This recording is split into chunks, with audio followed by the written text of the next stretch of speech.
dari kelompok kami.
Nah, pertama-tama, apa kalian tahu apa itu pengertian tanah?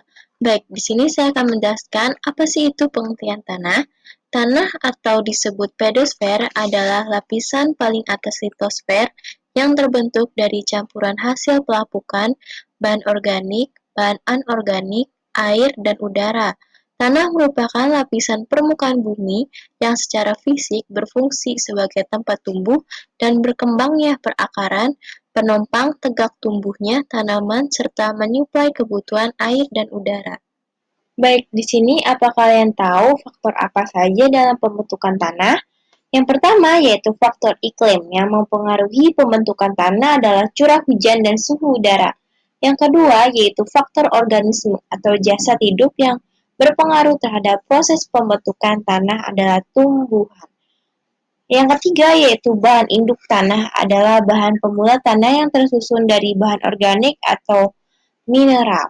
Yang keempat yaitu topografi yang berkaitan dengan faktor pembentukan tanah adalah tinggi rendahnya lereng yang berpengaruh pada aliran permukaan. Yang kelima yaitu waktu, semakin lama waktu pembentukan tanah, maka semakin tebal pula tanah yang terbentuk. Baik, di sini apa kalian tahu apa saja sifat yang dimiliki oleh tanah? Baik, di sini akan saya jelaskan. Yang pertama A, sifat fisik tanah, yaitu merupakan sifat tanah yang dapat dilihat langsung oleh mata dan dirasakan dengan sentuhan, yang meliputi warna tanah, tekstur tanah, struktur tanah, dan sebagainya. B, sifat kimia tanah, yaitu merupakan sifat tanah yang baru diketahui setelah dilakukan pengujian yang meliputi kandungan bahan organik seperti C yaitu organik, unsur hara tanah yaitu lambangnya N, total, keasaman tanah, pH, dan sebagainya. C. Sifat biologi tanah, yaitu merupakan partikel-partikel pada berupa makhluk hidup pembentuk tanah yang meliputi total mikroorganisme tanah, jumlah jamur tanah, jumlah bakteri pelarut atau fosfat, dan total respirasi tanah. Jenis-jenis tanah. A. Tanah vulkanis, yaitu terbentuk dari material-material vulkanis. Tanah vulkanis dikelompokkan sebagai berikut. Yang pertama adalah tanah andosol, yaitu terbentuk dari abu vulkanis yang mengalami proses pelapukan. Memiliki ciri yaitu berwarna kelabu hingga kuning, peka terhadap erosi, dan memiliki kesuburan yang baik sehingga dapat dimanfaatkan untuk lahan pertanian dan sebagainya. Yang kedua, tanah regosol, yaitu terbentuk dari endapan abu vulkanis baru yang memiliki butiran kasar yang belum mengalami pelapisan. Memiliki ciri yaitu butir kasar, berwarna kelabu hingga kuning, dan kadar bahan organik rendah. Dapat dimanfaatkan untuk pertanian palawija, tebu, dan sebagainya. 3. Tanah aluvial, yaitu terbentuk dari material hasil erosi yang terendapkan di daerah dataran rendah. Tanah ini memiliki kesuburan tingkat sedang hingga tinggi, umumnya dimanfaatkan sebagai lahan pertanian. B. Tanah Granule soil atau tanah organik. Jenis tanah ini berasal dari bahan induk organik. Tanah ini dikelompokkan sebagai berikut. Yang pertama, tanah humus, yaitu terbentuk dari hasil pembusukan bahan-bahan organik. Cirinya warna hitam, tidak menampakkan pelapisan pada profil tanah, tidak bertekstur, mengandung bahan organik yang sangat subur. Yang kedua, tanah gambut, yaitu terbentuk dari hasil pembusukan tumbuhan atau bahan organik di daerah yang selalu tergenang air atau rawa-rawa.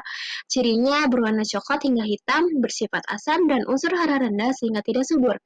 C. Tanah litosol, yaitu tanah yang terbentuk dari pelapukan batuan.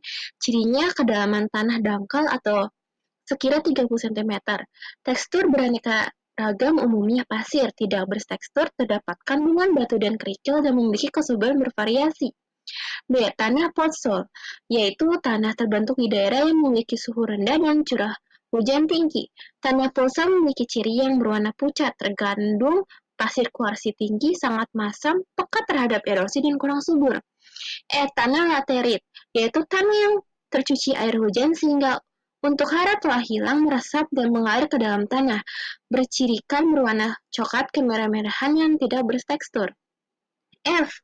Tanah mergel, yaitu tanah terbentuk dari hasil campuran pelarutan kapur, pasir, dan tanah liat. Karena peristiwa air hujan, jenis tanah ini tidak subur sehingga pemanfaatannya terbatas. Jenis dan kerusakan tanah. G. Tanah terarosa atau kapur. Tanah kapur berasal dari pengendapan organisme laut yang terangkat oleh proses geologi. Tanah ini digolongkan sebagai berikut. 1. Tanah renzina, yaitu terbentuk dari pelapukan batuan kapur di daerah yang memiliki curah hujan yang tinggi. Ciri warnanya putih hingga hitam. Kedalaman tanah dangkal dan unsur hara rendah. 2. Tanah Mediteran, yaitu terbentuk dari hasil pelapukan batuan, kapur keras, dan batuan sedimen yang lainnya. Cirinya berwarna putih kecoklatan, keras, dan tidak subur. Konservasi tanah. Untuk mencegah dan mengatasi kerusakan tanah dapat dilakukan dengan konservasi tanah. Upaya tersebut dilakukan dengan memeliharakan dan melindungi tanah secara teratur, guna mengurangi serta mencegah terjadinya erosi atau terjadi perubahan secara kimiawi atau biologi. Dengan cara pelestarian metode konservasi tanah dibagi menjadi 3, yaitu sebagai berikut. Kerusakan tanah. Kerusakan tanah adalah menurunnya kemampuan tanah untuk dimanfaatkan yang disebabkan oleh pemanfaat yang tidak terkontrol. Kerudung tanah disebabkan oleh 2 faktor, yaitu sebagai berikut. 1. Faktor alam, meliputi erosi, tanah longsor, dan pencucian tanah. Kedua, faktor perilaku manusia, meliputi perusakan hutan, pertambangan terbuka, dan ladang perpindahan. A. Metode vegetatif, yaitu metode pengawetan tanah menggunakan tanaman atau tumbuhan untuk mengontrol erosi akibat dari hujan dan aliran permukaan. Ada beberapa pengawetan tanah melalui metode vegetatif, antara lain sebagai berikut. Yang pertama, penanaman secara berbaris merupakan cara cocok tanam dengan ditanam secara berselang-seling memotong lereng atau garis kontur. 2. Penanaman ganda, yaitu dikenal dengan tumpang sari atau tumpang gelir dengan tujuan meningkatkan produktivitas lahan dan menyediakan proses tanah dari erosi, kinetik air hujan, dan aliran pemupukan. 3. Penanaman bergilir, yaitu dikenal dengan rotasi tanah, yaitu penanaman tanaman secara bergantian dalam satu lahan dengan urutan waktu tertentu. Yang keempat, reboisasi atau penghutatan kembali. Ini merupakan penanaman kembali hutan-hutan yang mengalami kerusakan dengan jenis tanaman tahunan. Baik, di sini kita akan melanjutkan konservasi tanah. 2. Metode mekanik atau teknik. Metode mekanik adalah metode pengawatan tanah melalui teknik pengolahan tanah. Beberapa cara yang umum dilakukan pada metode mekanik yaitu sebagai berikut. 1. Pengolahan tanah menurut garis kontur. Yaitu metode ini merupakan penguraian laju erosi sampai 50% karena dapat menghambat aliran air dan memperbesar resapan. 2. Pembuatan tanggul atau guludan, yaitu tumpukan tanah yang dibuat memanjang memotong kemiringan lereng. Fungsinya untuk menghambat aliran permukaan, menyimpang air di bagian atasnya, dan untuk memotong panjang lereng. 3. Pembuatan teras, yaitu membuat teras-teras tutup atau tangan-tangan pada lahan miring dengan lereng yang panjang. Fungsinya untuk memperpendek panjang lereng. memperbesar resapan air, dan mengurangi erosi. 4. Pembuatan saluran air. Saluran air digunakan untuk menghindari aliran yang terkonsentrasi sehingga aliran dapat diperlambat dan mengalur aliran air sampai ke sungai. C. Metode kimia. Metode kimia dilakukan dengan bahan kimia untuk memperbaiki struktur tanah. Struktur tanah merupakan sifat fisik yang menentukan erosi. Bahan kimia yang digunakan untuk meningkatkan kemantapan struktur tanah disebut soil conditioner atau pemantap tanah. Apa itu horizon tanah? Horizon tanah merupakan hasil dari proses pembentukan tanah yang membentuk lapisan tanah yang kurang lebih sejajar dengan lapisan bumi dan mempunyai ciri-ciri tertentu, yaitu horizon O, A, B, C, dan D, dan R. Horizon tanah. 1. Horizon O. Lazim juga disebut tanah organik. Horizon O adalah lapisan tanah yang bisa dikatakan sering terjamah manusia karena terletak paling atas dan ditubuhi tanaman. Horizon ini sangat kaya akan bahan organik. Ciri utama lapisan tanah ini ialah warnanya yang cenderung gelap kehitaman. 2. Horizon A adalah lapisan horizon tanah yang mengalami pencucian bahan organik serta mineral. Ketebalannya berkisar 20-35 cm. Nama lain lapisan ini adalah topsoil. Terletak di bawah horizon O, tanah ini memiliki campuran bahan organik juga sedimen. Nah, kita lanjutkan. Yang pertama itu ada horizon E. Horizon E merupakan lapisan eluvial berwarna cerah, hampir sama seperti horizon B. Lapisan tanah ini mengandung sedikit mineral. Dan juga ada horizon B. Horizon B adalah tanah yang terbentuk dari proses eluvial dari bahan-bahan yang tercuci, yaitu horizon B atau subsoil.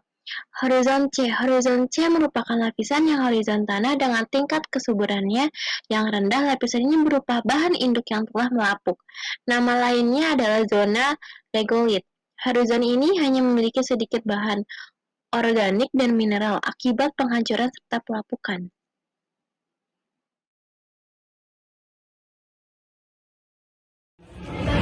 Sekian dari kelompok kami.